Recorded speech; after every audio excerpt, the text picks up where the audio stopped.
రాష్ట్ర ప్రభుత్వానికి ఈ ప్రగతి సాఫ్ట్వేర్ నిర్వాహకులకు మధ్య విభేదాల వల్ల ఆర్టీఓ కార్యాలయంలో సిటిజన్ సర్వీసులు అందించే ఈ ప్రగతి సేవలు ఆగిపోయాయి.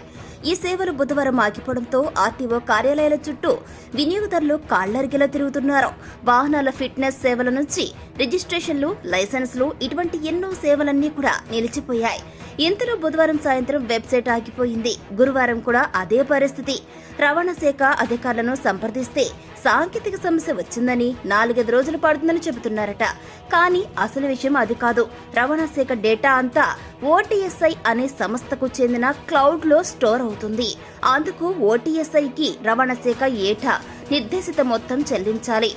ఏడాదిన్నరగా ఆ సొమ్ము చెల్లించకపోవడంతో ఆ సంస్థ బుధవారం సాయంత్రం క్లౌడ్ స్టోరేజ్ తో యాక్సెస్ ను నిలిపివేసింది. దీంతో రవాణా శాఖకు చెందిన ఈ ప్రగతి వెబ్సైట్ కూడా నిలిచిపోయింది.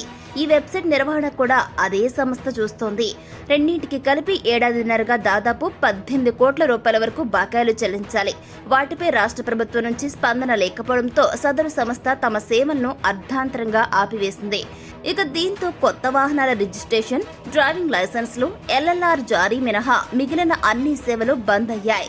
వాహనాల ట్రాన్స్ఫర్, రెన్యువల్, ఫిట్నెస్ సర్టిఫికెట్లు, ఎన్ఓసీల జారీ, త్రైమాసిక పన్నులు, ఈ చలాల చెల్లింపులు, ఈ పర్మిట్ల జారీ తదితర సేవలు నిలిచిపోయాయి. దీంతో వాహనదారులు గందరగోళానికి గురవుతున్నారు.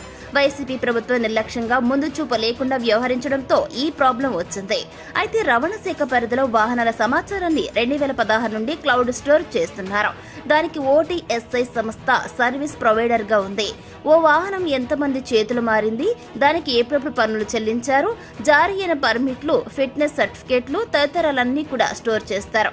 ఈ డేటాను క్లౌడ్ లో ఉంచినందుకు గాను ఏటా 5 కోట్ల రూపాయల వరకు ఆ సంస్థకు రాష్ట్ర ప్రభుత్వం చెల్లించాలి.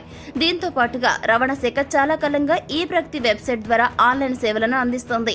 ఆ వెబ్సైట్ కూడా సదరు సంస్థ నిర్వహిస్తుంది. ఇందుకు ఏటా 3 కోట్ల రూపాయల వరకు చెల్లించాలి. ఇక మరొక వైపు చూసుకున్నట్టయితే గనక రవాణా శాఖకు సంబంధించి సేవలు అందించేందుకు గాను కేంద్రం ఎన్బస్సీ రూపొందించిన వాహన్ వెబ్సైట్ ను అందుబాటులోకి తెచ్చింది. 2021లో ఏపీ రవాణా శాఖ వాహన్లో చేరింది. రాష్ట్ర రవాణా శాఖకు చెందిన డేటా మొత్తం ఎన్ఎస్సీలో బదలాయింపు అంటే మైగ్రేట్ కావాల్సి ఉంది. ఎన్ఎస్సీ వెబ్సైట్ నెమ్మదిగా ఉండడం, ఈ ప్రగతిలో ఉండే అనేక మాడ్యూల్స్ అందులో లేకపోవడంతో ఆ ప్రక్రియ జాప్యమవుతోంది, అంటే లేట్ అవుతుందన్నమాట. అయితే ఈ సిచ్యువేషన్స్ లో అటు వాహన్ ఇటు ఈ ప్రగతి సేవలను కూడా కొనసాగిస్తూ వస్తున్నారు. ప్రెజెంట్ వాహన్ ద్వారా కొత్త వాహనాల రిజిస్ట్రేషన్లు చేస్తున్నారు. వాహన్లో భాగమైన సారథి పోర్టల్ ద్వారా డ్రైవింగ్ లైసెన్సులు, ఎల్ఎల్ఆర్లు జారీ చేస్తున్నారు. మిగిలిన సేవలన్నీ ఈ ప్రగతిలోనే అందుతున్నాయి. క్లౌడ్ సర్వీస్ ప్రొవైడర్ ఈ ప్రగతి వెబ్సైట్ ను నిర్వహించే ఓటీఎస్ఐ సేవలను కొనసాగించడంపై గత ఏడాది జనవరి నుంచి రాష్ట్ర ప్రభుత్వం తన నిర్ణయాన్ని వెల్లడించలేదు. అందుకు అవసరమైనటువంటి ఒప్పందాన్ని పునరుద్ధరించలేదు. రవాణా శాఖ అధికారులు ప్రభుత్వం నుంచి డబ్బులు ఇప్పించేలా చూస్తామని చెప్పి ఇంతకాలం సేవలను కొనసాగేలా చూశారు. అయితే బకాయి 18 కోట్ల రూపాయలకు పెరిగినా ప్రభుత్వం పట్టించుకోకపోవడంతో ఆ సంస్థ అర్ధాంతరంగా సేవలను ఆపివేసింది. వాహనంలోకి రాష్ట్ర రవాణా శాఖ డేటా బదలాయింపు పూర్తి అవ్వకుండానే పాత సంస్థ సేవలను కొనసాగించకుండా ప్రభుత్వం నిర్లక్ష్యంగా వ్యవహరించిందనే వాదన వినిపిస్తోంది.